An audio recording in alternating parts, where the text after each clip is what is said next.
Allahu Akbar, Allahu Akbar.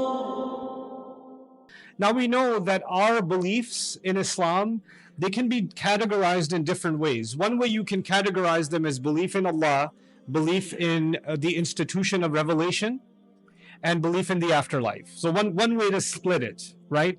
So Allah and everything related to Allah, and then revelation, and what's related to revelation is the messengers, the angels, the scripture, the books, the history of the prophets, all of that is revelation.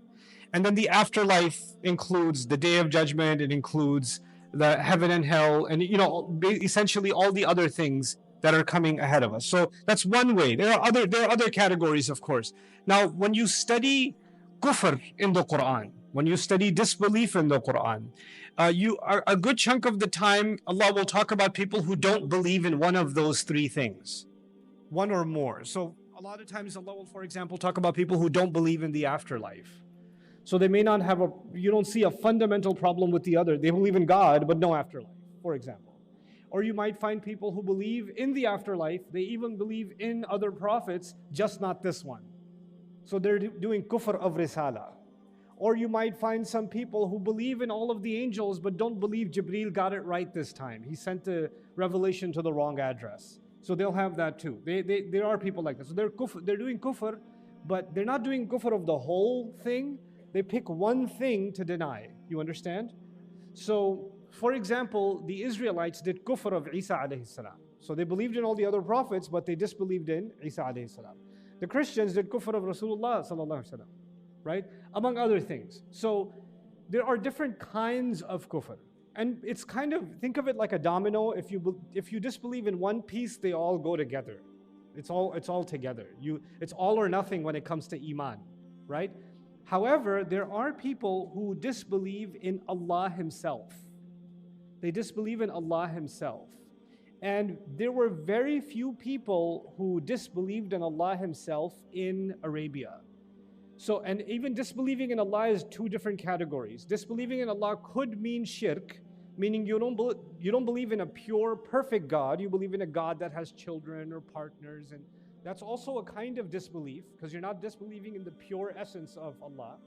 Or you're disbelieving in the existence of God altogether. Like there's no God at all, right? I would argue the most extreme form of kufr is actually atheism, because it denies everything, every aspect of iman, starting from the top. And it's interesting because once you have atheism, then you don't owe anyone anything. You don't owe anyone anything. And when you don't owe anyone anything, that means you cannot be a person of gratitude, because you don't owe gratitude.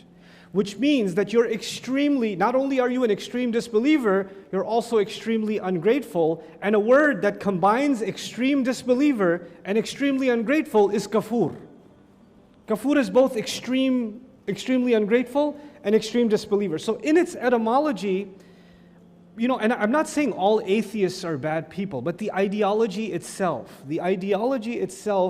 gives rise to an extreme denial of all things in the unseen, starting with Allah to everything else.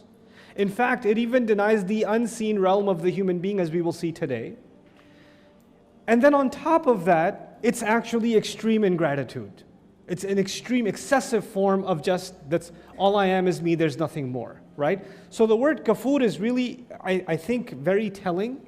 And I think there's a hikmah of Allah. Allah sent this final revelation to us, which is going to be relevant until the Day of Judgment. The world has gone through many episodes since the coming of the Quran, right? So, and the world has seen the rise of Islam. The world has seen the fall of the Ummah. The world has seen the rise of colonial powers. The world has seen the scientific revolution. The world has seen postmodernism. The world is seeing new atheism now. The world is seeing now among younger generations less and less people inclined towards religion. These are episodes that they're new episodes in the chapters of humanity that humanity did not experience before. A few hundred years ago, virtually every society in the world was religious in one way or the other, right? They had some kind of fundamental unseen belief. But now, more and more and more, that idea, even if people don't disbelieve in it outright, it's just not relevant. Like you're Christian by name, or you're Hindu by name. And in fact, you're also many times Muslim by name. You're Muslim by family, but it doesn't really inform your worldview of things because the unseen has become irrelevant. What Allah described in the previous ayah is وَيَذَرُونَ وَرَاءَهُمْ يَوْمًا ثَقِيلًا. They've left behind them a day that is very heavy. So the idea of the unseen has become, just why are you talking about that, man? Can we just deal with what we have right now? That kind of mentality, right? So even though the people in the world belong to different religions, there's like we all breathe in the same oxygen, we're also breathing in the same materialism, even though on the outside we look like we belong in different religions.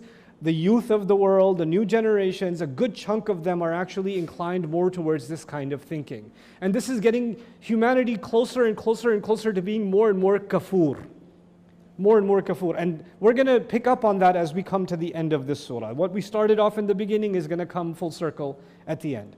So now, yesterday I introduced you, I took some time to explain this to you so I can go quickly now. There are two audiences. There's the audience of the Prophet himself, he's listening to the Quran, and there's the underlying audience of the disbelievers, right? This ayah is again talking to both audiences. It's a continuation of that conversation. Allah says, نَحْنُ خَلَقْنَاهُمْ. We're the ones who created them. وَشَدَدْنَا أَسْرَهُمْ. And we're the ones who tied their knots. Tied their knots. I'm going to explain that in a little bit. وَإِذَا شِئْنَا بَدَّلْنَا أَمْثَالَهُمْ تَبْدِيلًا. And if had we wanted, we would have replaced the likes of them completely. We would have replaced the likes of them completely. This ayah is made up of 1, 2, 3 parts. First part, we're the ones who created them. Second part, we tied their knot. Third part, if we wanted, we would have replaced them completely. There's these 3 parts. So we got to study. Actually, I'd even say there's a 4th part, if we wanted, or when we want. That's a part by itself. So I'll even break it up into 4 parts. But we're talking about the first part, we created them. Which is, by the way, echoing something that happened in the very beginning of the surah. إِنَّا خَلَقْنَا الْإِنسَانَ مِن نُطْفَةٍ أَمْشَاجٍ نَبْتَلِيهِ. We created the human being. Remember, at the very top. Now we're coming back, echoing the same idea at the very end. But what's the point of that? If you notice, if you remember from the previous ayah of the surah, Allah was telling His messenger, the Quran, we've given it to you. You just don't pay attention to these people. You just do dhikr, right? And don't worry about them. What are they going to do? I'm the one who made them. I know what they're capable of because I'm the one who created them. It's not like there's some special being that's going to create a new obstacle for you. That obstacle that is in your path, Rasulullah, was my creation. That's also my creation. It's not some other species. Allah created Abu Jahl, Abu Lahab. Allah created these people. Allah created Fir'aun for Musa to be an obstacle. Okay? So, we ask Allah to seek refuge from shaitan, right? And we ask Allah, قُلْ أَعُوذُ بِرَبِّ النَّاسِ مَلِكِ النَّاسِ إِلَهِ النَّاسِ مِنْ شَرِّ الْوَسْوَاسِ الْخَنَّاسِ. It would have been so much easier if we all just made dua, Ya Allah, kill shaitan. Problem solved. There's no issue. Khalas, shaitan's gone. Eid Mubarak every day. So why is he there? Why is evil there? Why are these obstacles there? Why are shayateen al-insi wal jinn? Allah says for every prophet, Allah appointed enemies that are devils and human. Devils of the jinn and devils of the human beings that inspire each other. This is part of God's plan. It's part of Allah's plan. You were meant to have these obstacles. So these obstacles that are scaring you, first of all, I created these people and they're part of a challenge. They're just part of a challenge. And you should know you were created in the generation, in the time that when the Fir'aun of your time was meant for you, which means you were meant for that Fir'aun, because nobody could have faced that Fir'aun except you. So if you're born in a time when there's millions of people doubting the religion, or lots of people are becoming atheists, or there's all these kinds of, you were the best person to represent Allah's deen in that generation. That's why you were born then. So this whole idea, I wish I was born in the Sahaba's time. Get over yourself. You're not qualified. You were qualified for this generation. If you were qualified for that time, you would have been born at that time. And if you were born at that time, you would have been like, so there's really no air conditioning? So know your place. And know that the obstacles that were put there, Allah created them. Allah, just think about, the Rasul ﷺ hears all these horrible things from the kuffar, and at the end he hears, نَحْنُ خَلَقْنَاهُمْ. We're the ones who made them. Part of that is also who's going to put them in check? Not you, me. They're my creations. And also, if they have a leash to do what they want, like a dog having a long leash, they're running and barking and biting, then who's extended that leash for them? Allah has. إِنَّمَا نُمْلِي لَهُمْ لِيَزْدَادُوا إِثْمًا. We've only extended their leash so they can do more sins. We're just letting them dig their own hole. That's all we're doing.